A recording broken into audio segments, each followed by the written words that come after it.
je continue à faire ça, c'est ce qui me plaît. Moi, j'adore ce métier, j'adore ce que je fais et je suis très contente de pouvoir le dire. Voilà.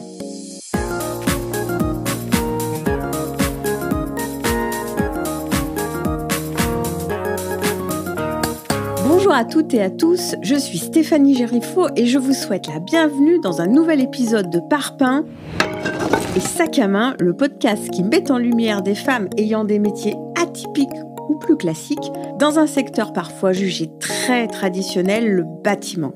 Au détour de conversations, découvrez avec moi leur quotidien en tant que femmes, chefs d'entreprise ou salariés, leur parcours, leur vision du secteur, leurs challenges, leurs doutes et leurs réussites. Allez, stop! Découvrons sans plus attendre cette nouvelle conversation de Parpaing et Sac à main.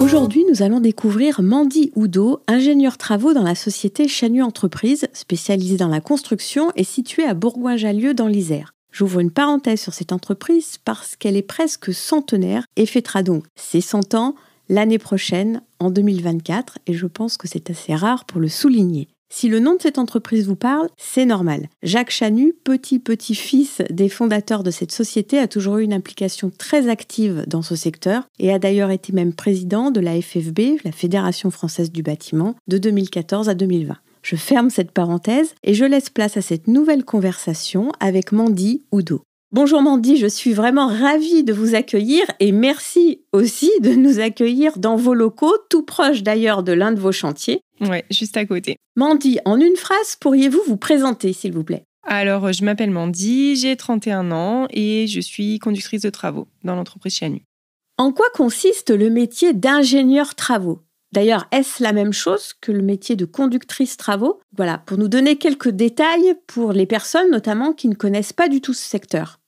Alors oui, c'est la même chose, c'est exactement pareil. Il y a des conductrices et des conducteurs travaux qui ne sont pas ingénieurs. On n'est pas obligé de passer par une école d'ingénieur, c'est la seule différence. Mais en fait, dans le métier, c'est exactement la même chose. Ce qui peut différer, c'est l'entreprise dans laquelle on l'exerce. Et du coup, on a quand même des différences entre les entreprises. C'est pas tout à fait le même métier dans un gros groupe comme Bouygues ou Vinci, par exemple, ou dans une PME comme Chanu. Mais le métier, c'est globalement le même. C'est de la gestion de chantier, c'est de la gestion humaine, du management, de la gestion aussi de clients. Donc pareil, voilà, des réunions de chantier, de la planification, de la gestion financière. Et puis voilà, du chantier, quoi, du terrain, beaucoup de terrain.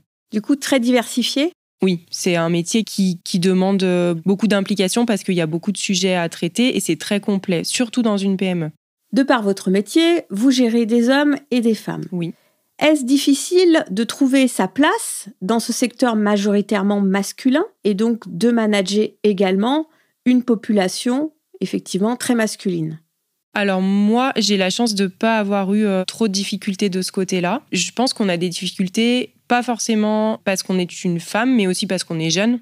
Alors quand on est une jeune femme, des fois ça peut paraître un peu difficile.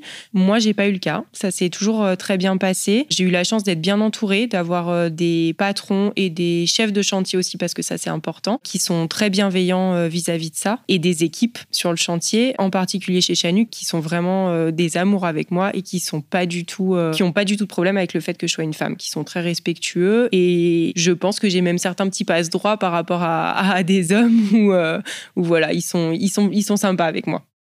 Quelles sont pour vous les qualités pour gérer ce type de chantier ? Alors, il faut aimer les relations humaines.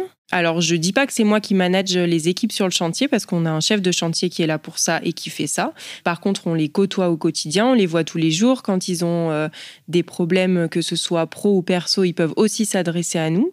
Voilà, c'est de la gestion humaine, mais enfin, on est très proche d'eux au sens large. Donc, moi, j'ai pas forcément de difficultés avec ça. Par contre, oui, il faut aimer les relations humaines. Et après, pour faire de la conduite de travaux, il faut être aussi très organisé. Donc principalement de la rigueur, notamment pour pouvoir effectivement gérer l'ensemble des personnes qui travaillent sur les chantiers, que ce soit de la sous-traitance ou l'équipe en direct. Oui, il n'y a pas que nos équipes, il y a effectivement toutes les autres entreprises. À la limite, je pense que les difficultés qu'on peut avoir, pas forcément en tant que femme, mais en tant que conducteur de travaux, c'est plus sur la gestion des sous-traitants finalement que sur la gestion de nos propres équipes en général. Voilà, bon, globalement, ça se passe très bien. Ok. Est-ce qu'il y a une journée type dans ce type de métier où en fait chaque jour c'est une nouveauté ?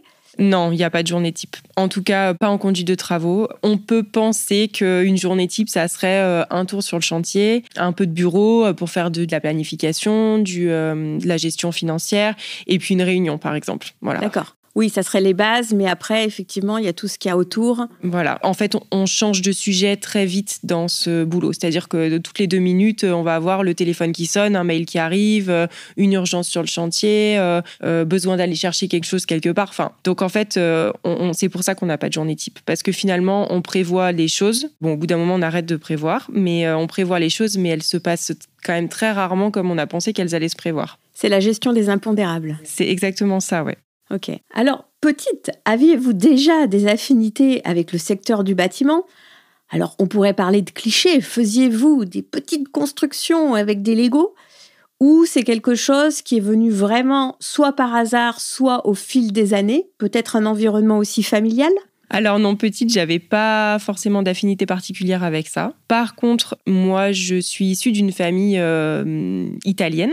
Mes grands-parents sont italiens et mon grand-père, quand il arrivait en France avec un contrat de travail, il fallait un contrat de travail à l'époque pour arriver en France, c'était un contrat de travail Chanu. Il est arrivé et en fait, il a fait maçon chez Chanu. En fait, c'est comme ça qu'il a pu arriver en France.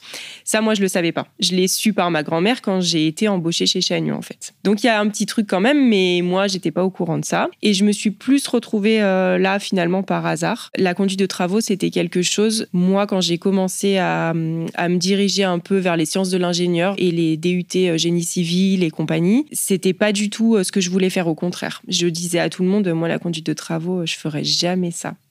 Mais alors, à quel moment est-ce que ça a basculé ? Ce qui s'est passé, c'est qu'en fait, j'ai fait un stage en études de prix dans un grand groupe, que dans les bureaux, finalement, ils n'avaient pas trop de place et ils m'ont mis, en gros, la stagiaire, on va la mettre dans l'open space avec les conducs. Et puis, elle va faire des études de prix là-bas. Et en fait, du coup, j'ai découvert le monde de la conduite de travaux comme ça. Je les voyais sortir, aller sur les chantiers, revenir et passer leur temps au téléphone. Et moi, j'étais sur l'ordi. Je faisais mon boulot. Mais moi aussi, je passais 2-3 coups de fil. J'avais beaucoup de réunions. En fait, je me disais, mais c'est super ce qu'ils sont en train de faire. Eux, ils sont tout le temps dehors. Ils reviennent. Ils ont l'air dans l'action toute la journée. Enfin, je me suis dit quand même, il faut quand même que j'essaye, quoi. Voilà.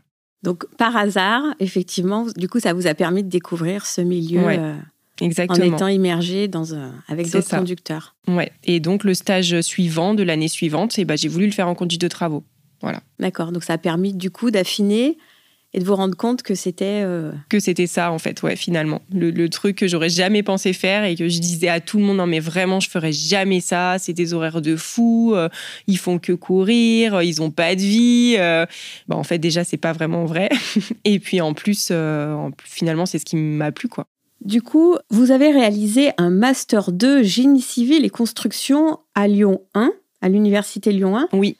Alors, pourquoi ce type de formation ? Alors ça, c'est pareil. Quand j'étais au lycée, j'ai fait sciences de l'ingénieur parce que SVT, sciences de la vie, ça me disait pas trop. Donc voilà, c'était plus par élimination. Et ensuite, pareil, c'était un peu, qu'est-ce que je peux faire après ça maintenant ? Et voilà, donc la mécanique, tout ça, c'était pas vraiment des choses qui me disaient. Je savais pas trop vers quoi me diriger. Je me suis dit, je vais essayer le bâtiment. Il y a un DUT génie civil à Lyon. J'aimerais bien rester sur Lyon. Je vais essayer de faire ça. Voilà, j'ai été acceptée tout de suite. Et en fait, je suis partie, pareil, là-dedans, un peu par hasard finalement. Mais j'aurais jamais pensé au départ, quand j'ai choisi ça, trouver un métier qui me corresponde aujourd'hui autant. C'est donc un master qui permet de faire différents métiers dans le milieu du bâtiment. Oui, c'est un master qui permet de faire de l'économie de la construction, ingénieur structure, tout ce qui touche un peu au bâtiment. C'est assez large quand même. De la résistance des matériaux, de la recherche aussi, voilà. Cela fait presque une dizaine d'années que vous exercez dans ce milieu. Qu'est-ce qui fait que chaque jour, vous êtes motivé à revenir sur vos chantiers ? Qu'est-ce qui vous anime au quotidien ? C'est un métier qui est très prenant. C'est un métier, la conduite de travaux. On ne peut pas faire ce métier en se disant je travaille de façon purement alimentaire. C'est un métier qui est très prenant, qui demande beaucoup de temps, beaucoup d'investissement, beaucoup d'énergie. Et je pense que c'est ça, en fait, qui me plaît. C'est que quand je suis au boulot, je suis vraiment au boulot. Voilà. J'ai pas l'esprit ailleurs. Et surtout, ce qui me plaît énormément dans ce métier, c'est les relations humaines. On avait des profs qui nous disaient, vous savez, la conduite de travaux, vous verrez, c'est 80% d'humain et 20% de technique. C'est un peu exagéré parce qu'on doit quand même être techniquement performant justement pour nous imposer un petit peu, notamment auprès des sous-traitants, par exemple, quand on a des gens à gérer. Mais c'est vrai que c'est quand même énormément d'humains. Parce que finalement, si on s'entend bien avec tout le monde, si on gère bien les choses et si ça se passe bien, tout va bien. Nous sommes juste à côté de l'un de vos chantiers sur des futurs logements. Dans votre expérience aussi, vous avez eu la chance de travailler pour le Grand Stade. Alors clairement, quels sont les chantiers qui vous animent le plus, qui vous motivent le plus ? Est-ce qu'il y a effectivement des chantiers, on va dire, plus impactants pour un conducteur ou une conductrice de travaux ?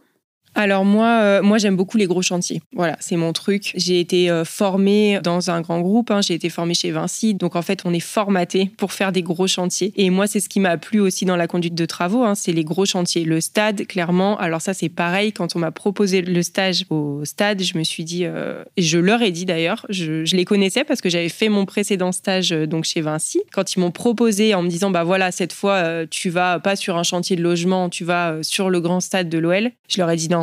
Non, ça va pas bien se passer. Moi, le gros œuvre, j'y connais rien. Vous vous rendez pas compte, je veux pas faire ça. Ils m'ont dit, mais tu peux pas refuser un stage comme ça. En fait, nous, on te le propose. Il y a plein de jeunes qui veulent faire le stage ici. Tu peux pas nous dire non, quoi. Et bon, du coup, j'ai dit oui. Mais je me disais, oh là là, dans quoi je me lance ? Et en fait, bah voilà, pareil, quoi. Je me suis dit, non, mais en fait, c'est ça que je veux faire. Donc, évidemment, dans une entreprise comme chez Anu, une PME, on fait des plus petits chantiers, on fait pas des stades. Puis, de toute façon, des stades, on n'en fait quand même pas tous les jours. Mais c'est le type de chantier que j'aime beaucoup. On a fait, là, dernièrement, un EHPAD. C'est quand même des gros bâtiments. Le logement, j'aime bien, ça me plaît. Je préfère faire des choses un peu plus grosses, un peu plus techniques que du logement. Oui, comme la rénovation de tout l'hypercentre de Bourgoin-Jallieu, qui a d'ailleurs fortement changé et qui a dû être un chantier assez passionnant, très important et sûrement très long.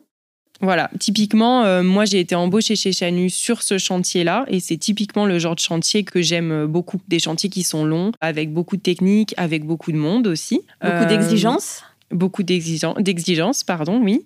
Voilà, c'est des gros chantiers comme ça. Moi j'aime beaucoup ça.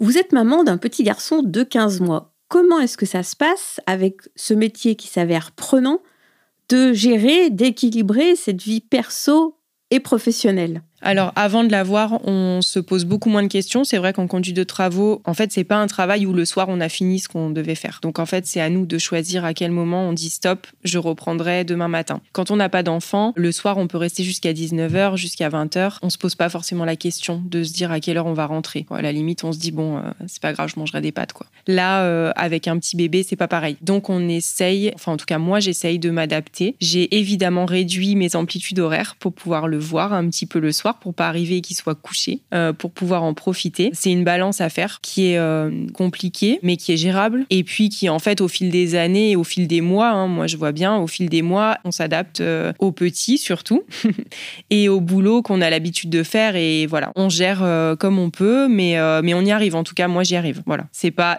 impossible d'être maman et conductrice de travaux. Ça, c'est sûr et certain. Ce sujet n'est pas anodin, car effectivement, en tant que femme, on peut se poser aussi la question, est-ce que ce secteur-là est-il fait pour moi si je souhaite fonder une famille ? C'est toujours pareil, c'est que de toute façon, ça demande quand même un investissement. Je vais pas rentrer à 16h le soir. Je sais que je peux pas faire ça. Si j'ai envie de rentrer à 16h le soir, je change de boulot, clairement. Après, je dis pas que c'est impossible de le faire de temps en temps. Et voilà, moi, j'arrive aujourd'hui à partir les 3/4 du temps à 18h pour profiter du petit le soir. Mais c'est 18h. Ça peut difficilement être plus tôt. Avez-vous des passions, des hobbies, du sport que vous pouvez justement exercer ? Alors le soir, c'est sûrement très compliqué, mais le week-end justement pour changer un peu d'environnement. Le soir, c'est compliqué. Le métier de conducteur de travaux, ça prend tellement de temps que je dirais que si j'en ai une de passion, c'est celle-là, quoi. Après, le week-end, honnêtement, avec le petit, c'est le petit et voilà.